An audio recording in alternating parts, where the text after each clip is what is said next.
বন্ধুরা, ভিডিওতে দেখতে পাচ্ছেন আমার ফার্মের পিওর ব্ল্যাক বেঙ্গল ছাগলের কয়েকটি বাচ্চা। ব্ল্যাক বেঙ্গল ছাগল পালন করে সফল না হওয়ার একটি প্রধান কারণ হলো বহুদিন ধরে ইনব্রিডিং হওয়ার কারণে এই প্রজাতির বৈশিষ্ট্যের বহু পরিবর্তন হয়েছে। এর ওজন অনেক কমে এসেছে। সবথেকে খারাপ জিনিস হলো এর দুধ উৎপাদনের ক্ষমতা অনেক কমে গিয়েছে।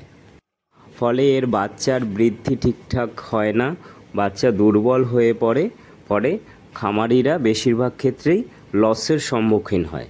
এছাড়া দুইয়ের অধিক বাচ্চা দিলে বাজার থেকে দুধ কিনে খাওয়ানোর প্রয়োজন হয়ে পড়ে।